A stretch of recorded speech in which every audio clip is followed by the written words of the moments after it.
To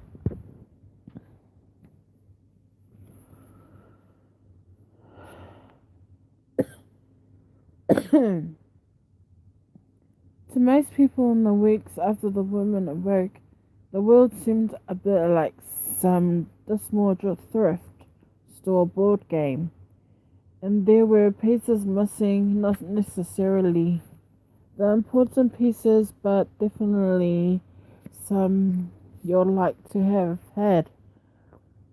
To victory were absence. Grief was everywhere, like a disfigurement. But what did you do when you lost a wife, or a daughter, or your husband? Unless you were like Terry Coons and somewhere you lived with the loss and went on playing the game.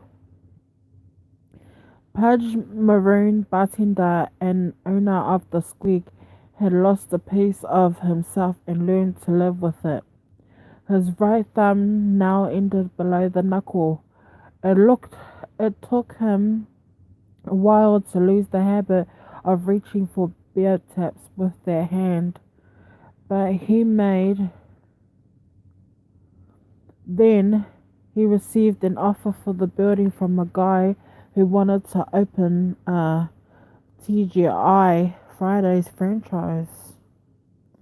Pudge told himself the squeaky wheel would never have recovered from Aurora anyway, and the payday was not bad. Certain people, Dom Peters for instance, were not missed much at all. They were so completely forgotten. It was like they never existed. The wreck of the Peters property was sold at auctions. Johnny Lee Kronsky's few possessions were bagged up with the trash, but his grim apartment remains unoccupied to this day. Van had left the door open when she left Fritz Michon's house. Their last day of Aurora, and after he had been dead a day or two, the turkey vultures came in and helped themselves to the free buffet. Smaller birds came inside to harvest Fred's weary redbeard for nesting materials. Eventually, an enterprising bear dragged the carcass outside.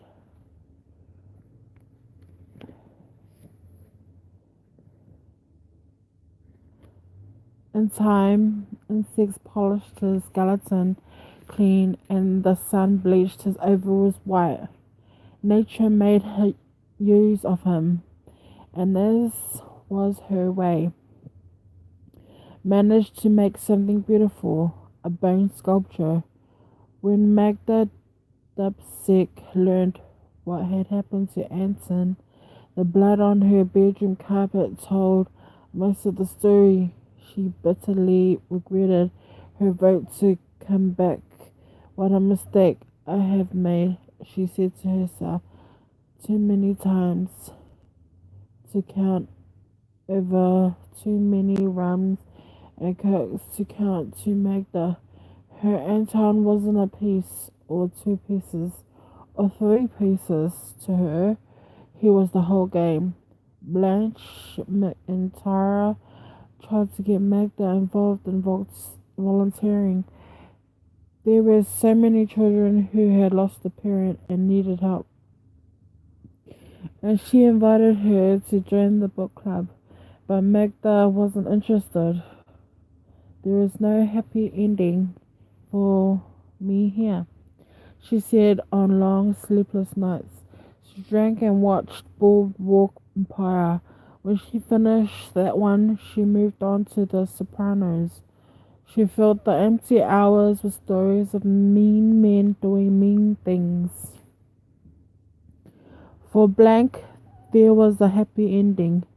She awoke in Dorothy's apartment on the floor where she had fallen asleep a few days before and peeled herself out of the remains of her decaying cocoon.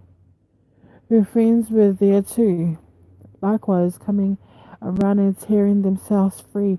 But one thing was different. Andy Jones, the baby, was not in Blank's arms as he had been when she entered the tree.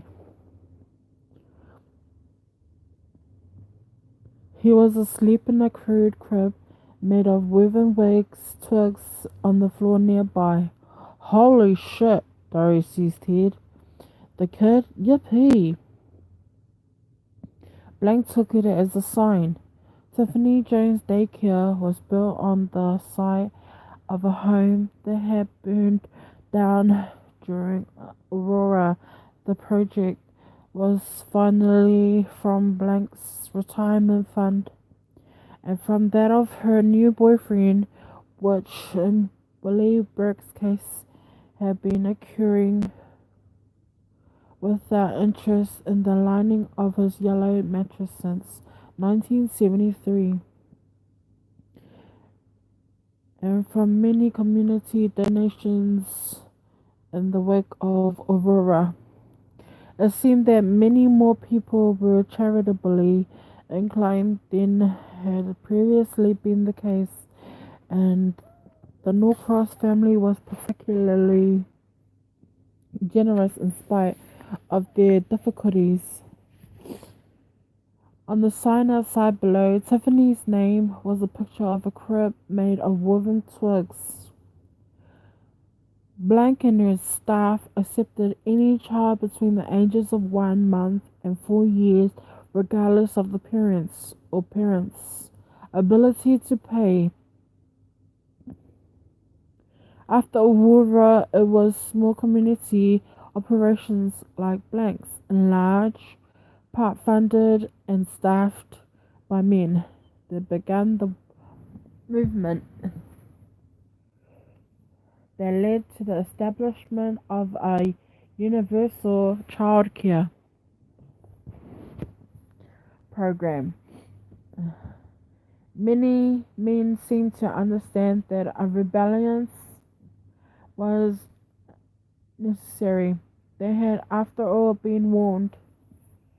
Blank thought once or twice of the novel they had to talk about on their last night before everything changed.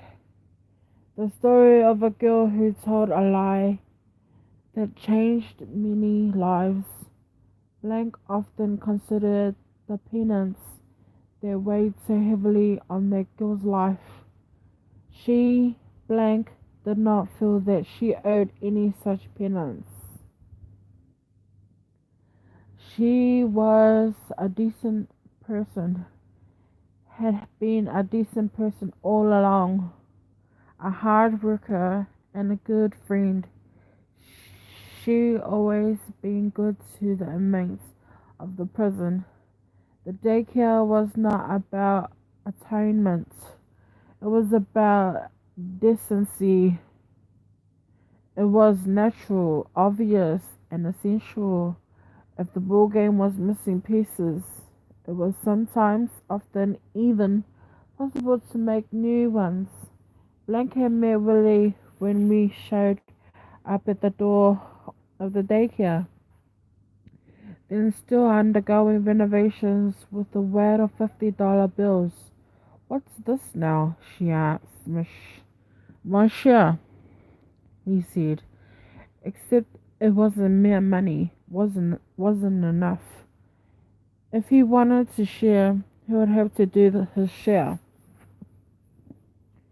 Kids crap so much, Willie observed to Blank one evening after they had been courting for a while. She was standing by her Prius, waiting for him to finish, dragging two straining translucent bags of used diapers to the bed of his truck. They would be washed at Tiny Tot Laundry in Maylock. Blank had no intention of filling a landfill with used Pampers. Willie had lost weight, bought new suspenders. Blank had thought he was cute before, but now with his beard trimmed and those pesky eyebrows. He was downright handsome. If you die on me, Willie, said Blank, we're going to have fun. With the obituary, Willie Burke died doing what he loved, transporting poopy diapers across the parking lot. She blew him a kiss. 3. Jared Norcross volunteered at Tiffany Jones Daycare the following summer, and part-time during his senior year. He liked helping out. The kids were sort of demented. They made dirt castles and licked walls and rolled in puddles, and that was just when they were happy. But he was endlessly fascinated, like so many before him, at the easy way the boys and the girls played together. So what changed later on?